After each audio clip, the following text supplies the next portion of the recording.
Thank you so much for joining us for Face the State this morning. I'm Tracy Townsend. Two big races are really heating up in Ohio, with new candidates just popping up and already announced candidates hitting the campaign trail early. One of the people running to replace Rob Portman in the Senate next year spent some time, in fact, campaigning over the weekend. Former Ohio Republican Party Chair Jane Timken kicked off a door-knocking campaign with her team in Columbus. Her goal is to make sure everyone knows who she is and what she stands for. See, the future of the Republican Party is very strong. We're the ones that stand up for our constitutional rights and our freedoms and opportunity and prosperity for all Americans. I have a reputation of standing up and backing President Trump and the America First agenda, but I also have a reputation of being a uniter. I'm the one that's going to unite the party, and that's how I will win this race. It's the pandemic, but also it's the workforce development. It's a big issue for our employers. We need to get people back to work, but we need them to have the skills and the training to take advantage of those job opportunities. We also have to address our education system. That's going to be a big priority for me. And then the opioid addiction still continues to affect Ohioans. Other Republican candidates running for the Portman seat include Cleveland banker Mike Gibbons, former state treasurer Josh Mandel, and businessman Bernie Moreno. The only Democratic candidate so far is Tim Ryan, who is in Congress right now. A seat in the U.S. House representing Ohio has opened up as well. Congressman Steve Stivers is stepping down. We've reported this to you. And so now that 15th district is up for grabs. This week, State Rep Jeff LaRe threw his hat into the ring. We asked him about his platform for the election. For me, it's all about safety, right? Safety for our economy, safety for our communities, safety for our families. When you look at what's happened to our businesses over the past year, right? They've been forced to operate with their hands tied and basically in the dark, not knowing what's going to happen next. If you look at what's going on at the border right now, we don't have any idea of who or what is coming across. The flow of drugs is rampant, and it's almost like we're taking a step backwards in the opioid epidemic because those drugs are already hitting our streets. And I don't want, my children or anybody else's children to have to be confronted with that in the future. So it's something we need to get a handle on. Republican State Senators Stephanie Kunze and Bob Peterson, as well as State Representative Brian Stewart and Jeff Fix, the Fairfield County Commissioner, announced they are also running for Stivers' seat. On the Democratic side, Daniel Kilgore is running. He ran for the 15th district seat last year, but lost the Democratic nomination to Joel Newby. More candidates could certainly announce this week. The deadline to declare candidacy is May 17th. You can count on Face the State to continue to cover this particular race very closely leading up to the special election in August. This week, Governor Mike DeWine issued a new order for nursing home and assisted living employees. Fully vaccinated staff will be exempt from required routine testing. Employees who are not fully vaccinated will have to be tested twice a week. DeWine also announced a homebound vaccination playbook. It's designed for organizations working to make sure homebound individuals have access to the COVID-19 vaccine. Now, this came as President Joe Biden announced a goal to have 70% of people in the United States have at least one shot by July 4th and have 160 million Americans fully vaccinated. But as the vaccination pace starts to slow, the Biden administration is changing its focus to redirect vaccines to places where people want it. Now that we have the vaccine supply, we're focused on convincing even more Americans to show up and get the vaccine that is available to them. The administration is also asking pharmacies to offer walk-in vaccines, deploy mobile vaccination clinics, and is also encouraging young people to get vaccinated. We asked Senator Sherrod Brown about President Biden's vaccination goal. Brown says there is a slowdown of people getting the vaccine, but the goal is still within reach. It's still a challenge. There are, of course, the early, as soon as they're available, many of us get the vaccines. But the reason I'm hopeful is in my conversations with the governor and public health officials, we know there are tens and thousands of Ohioans, millions across the country, that have kind of waited to see their friends get them, their family members, their neighbors, their co-workers, just to see if they're safe. And it's clear because of the record of public health in Franklin County and beyond that these vaccines are safe. So as more and more people see in rural areas where the take-up has been a little less than in the metro areas, that people are seeing that these vaccines are safe. So I'm confident that, but I also know we've got to continue our efforts. That's partly the importance of Congress moving on legislation that we've been pushing on public health generally to reach people and to build confidence that these vaccines are safe. Our Verify team is looking into a claim that Congress passed a bill granting people $25,000 to buy their first home. Reporter Evan Kozloff explains this isn't a done deal. The housing market is really hot right now. It's a seller's market, and buyers across the country are trying to find any way to get ahead. That led to viral posts like this one with more than 11,000 shares, which claimed that a bill passed through Congress giving $25,000 to first-time homebuyers. So let's verify. Is that true? Here are our sources: the First-Time Homebuyer Act of 2021, the Down Payment Toward Equity Act of 2021, and Andy Winkler from the Bipartisan Policy Center. No, that's not true. This bill has not passed. Winkler tells us that there are two proposed bills that we have to talk about here. Let's start with the Down Payment Toward Equity Act. It is specifically targeted toward first-generation home buyers. In the bill text, it would allow home buyers to receive up to $20,000 in assistance or $25,000 in assistance if that home buyer qualifies as what the bill calls a socially and economically disadvantaged individual. Then there's the First-Time Homebuyer Act, which would give a tax credit up to 10% to first-time homebuyers. But we should emphasize that neither of these bills have passed. In fact, neither of them have moved through committee. So we can verify that this claim is false. This is not currently an option for homebuyers. With your Verify, I'm Evan Kozloff. The Civilian Review Board is new to Columbus, but other cities have had similar boards in place for some time. Up next, we examine Cincinnati's Citizen Complaint Authority to see what changes could be coming to our city.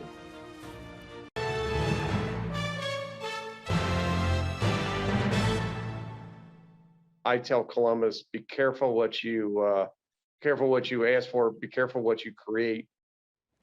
The city of Columbus now has 11 members on its new Civilian Review Board.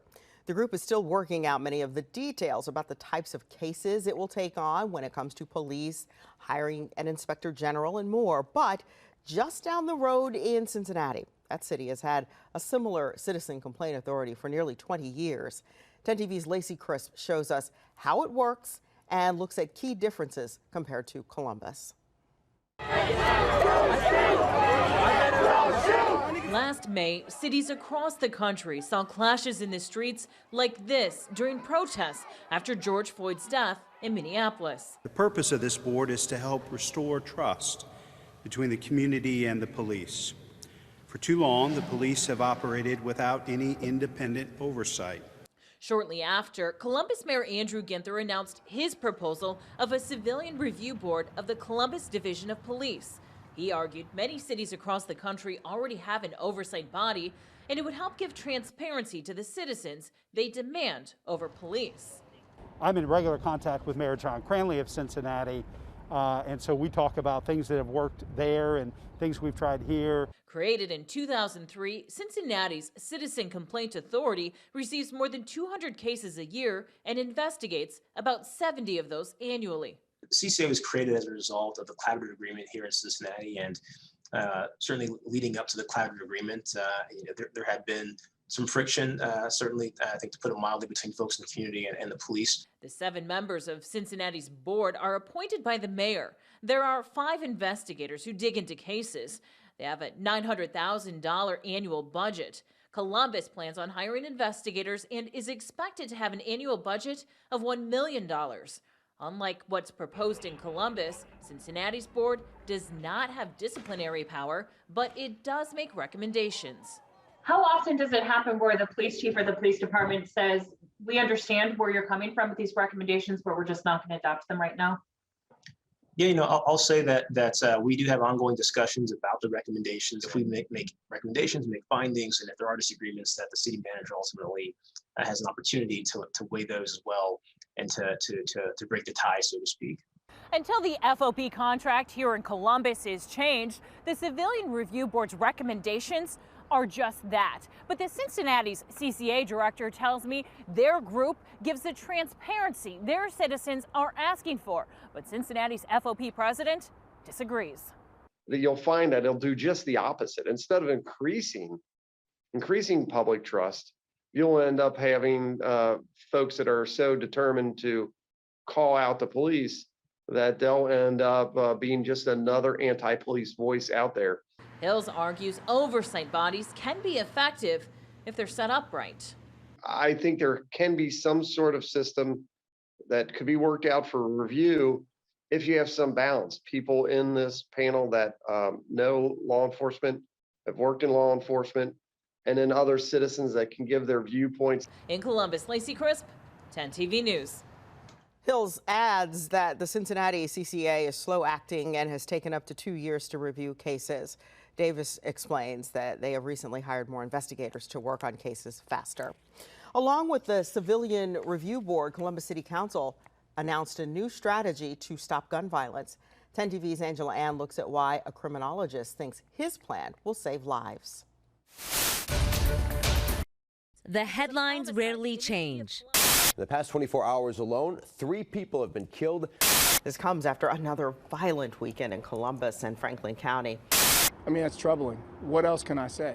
But for families like Betty Williams, my son was murdered, shot in the back. Everything changed March 26th when gunfire erupted and her son, Earl Simmons, was killed. Family members say Earl tried to break up a fight. But they know who they are. They know who they are. This map shows where most of this year's homicides have happened in Columbus. What it doesn't show is the why. David Kennedy believes he knows the answer. So in any city, the violence is connected to groups. People are saying, this is enough, this has to end. It was bad before. David runs the National Network for Safe Communities at John Jay College in New York City. His violence reduction strategy has been a proven success in cities like Chicago, Boston, and Indianapolis. Columbus city leaders are counting on it to do the same here. What the group violence intervention does is put together a community and social service and law enforcement partnership, engage directly with those high-risk people and high-risk groups. So here's what the intervention comes down to, concentrating on those groups and their connections. David's studies have shown group members typically they make up 0.5% of a specific population. So if you were to pick a neighborhood of, say, 5,000 people, 25 of them are most at risk of shooting someone or becoming killed. Columbus Mayor Andrew Ginther says he will use David Kennedy's research to expand the city's Safe Neighborhoods program with other partnerships, and he believes this is the key to reducing the violence. When every young man in this world says, I carry a gun to protect myself, that doesn't make it legal, it doesn't make it moral, it doesn't mean that it's not making things worse, but he's telling the truth. Which is why the city's strategy is fueled in part by faith. 3 yet-to-be-named Columbus churches will house this program to start. And they'll call on mothers who have lost children to homicides to speak directly with the groups at risk, hoping voices of families like Jackie Chapman will affect change. He wasn't just a person in the streets, a young Black man that just get killed by gun violence. He was loved deeply. He was cared for. The type of pain that it's hard to look towards the next day to figure out what now. For Crime Tracker 10, Angela Ann, 10 TV News. This new gun violence intervention strategy also partners with the Franklin County Court of Common Pleas to focus on violent offenders who are on probation or at risk to reoffend. The city plans to hire 3 new positions to help direct these groups to the resources that will help them find an alternate path from violence. If you want to know more about how this program works, check out an extended interview with David Kennedy at 10tv.com. This week, lawmakers push to crack down on distracted driving across Ohio. 47 states right now have a primary offense when it comes to driving a car with an electronic device in your hand. And Ohio could become the 48th state to make it against the law. State Representative Cindy Abrams introduced a bill in the House that would make Ohio a hands-free state. In other words, it would be against the law to drive a car with an electronic device like a phone or even a tablet in your hand. Distracted driving has become an epidemic not only in Ohio but also across the country. Columbus already has a hands-free law on the books. The Ohio State Risk Institute reports that there are 20 cities in Ohio with a population of over 20,000 that have a primary distracted driving law. This new bill would make it uniform around the state of Ohio. Sports betting in our state is a step closer to becoming legal. This week, the state Senate introduced a bill to move forward with the plan after months of planning.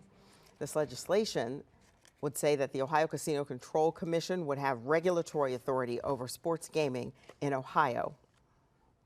I can't emphasize it enough. What we've done in the way we've drafted this is everybody has an opportunity based upon free market principles, but we're not going to hand anybody in the revised code something on a silver platter. They have to compete. They have to show that whatever they're doing is meritorious, and then they have to be approved by the regulatory agencies. Sports game is currently legal in every state bordering Ohio except for Kentucky. Voters struck down a levy to help build a new school. It's the second time this has happened in Pickerington. Why one PTO president thinks the levy failed. And there is a push to create the state's first Asian Affairs Commission. Why the first Asian American woman elected to the Ohio Senate says this move is critical for equality.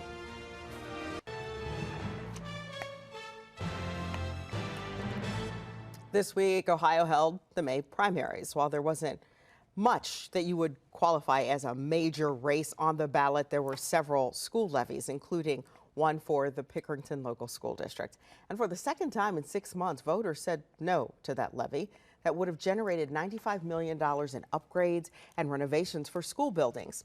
10 TV's Brian Somerville spoke with a parent who's frustrated by the result. Back in November, this same levy issue failed by about 6% of the vote. Yesterday, it failed by more than 20%. I just am baffled by the fact that it just did not pass like this time around. Jennifer Sanders says with Tuesday's levy failure, the district is facing major growing pains. I don't know what the solution is to accommodate more kids when we don't have the room as it is. The bond would have given the Pickerington Local Schools District a $95 million boost over the next 38 years. So those were the numbers. Here's why some people say they were needed. 4, 5, 6, 7. So for every $100,000 that your home is worth, you would have paid almost $9 extra in fees a month. And that money, among other things, would have provided renovations to both Pickerington North and Central high schools, as well as building a brand new junior high. Now, Sanders says this is a no-brainer, but 61% of voters disagree. And she might know why. By parents not voting for the bond this time around, or even, before, you're ultimately hurting the students. She's heard different excuses, from the pandemic to some intentionally holding the district at a standstill because of its ongoing social media issues. In the past year, 3 incidents involving district employees have been dealt with by the board. Incidents including Black Lives Matter, police use of force, and most recently, the death of Micaiah Bryant. Incidents that bring with them polarizing opinions. Your issue that you're having with the city or with the Board of Education or whatever is totally separate from what this is to do. And opinions, she says, keeping people from having an open dialogue. She says she's tried to talk to people who are against the levy. I did too, sending out messages trying to get that other side. But messages were never returned. There is no give and take because nobody who is against the bond wants to discuss really why they're against it. And Sanders tells me she hopes to get this issue back on the ballot in November. In Pickerington, Bryant Somerville, 10 TV News. It was another blow for the Lakewood School District in Licking County. For the 5th straight time, that district's bond issue failed. It was an overwhelming loss, with more than 87% voting against it. The hope was to replace a 107-year-old elementary school in the district. School administrators say a study showed renovating the school would be more than 80% of the cost to build new. Today, the superintendent told us he's just disappointed for the kids. More than 70 school levies across our state were on the primary election ballots. The Ohio School Boards Association reports voters across the state approved 68% of school tax issues, with 50 of 73 passing. OSBA says Tuesday's results show communities realize the significance of their public schools.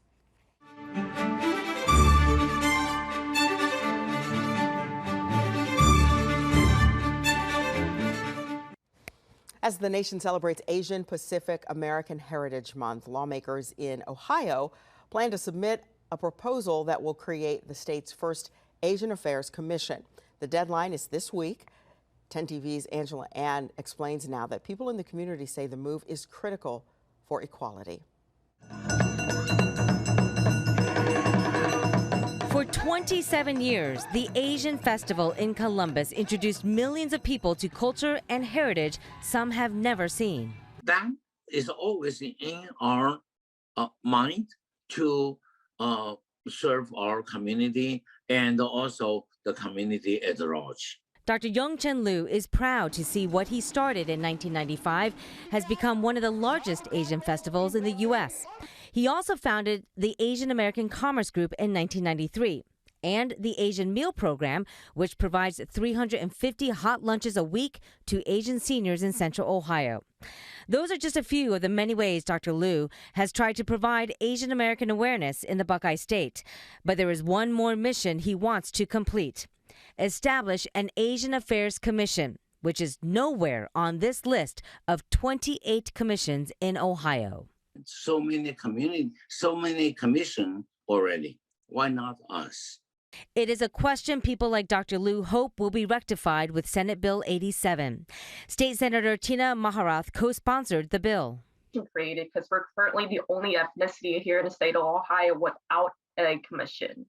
We're not the model myth minority anymore. We're not meant to be quiet. We're meant to have the same rights just as much as everybody else. She is also the first Asian American woman elected to the Ohio Senate. Something that people don't really understand is, as Asian American populations differ, there's different cultures, different languages, different religions, and even different socioeconomic statuses within our communities. But us policymakers need to be aware of those many differences presented in our group. And that's why this commission is important, because it's going to help us promote this delivery of diversity within our Asian American population. It is a diversity Dr. Liu brought with him in 1967. He came to Ohio State University to teach mathematics. And as his family grew, so did Dr. Liu's commitment to celebrating and elevating the Asian Pacific culture.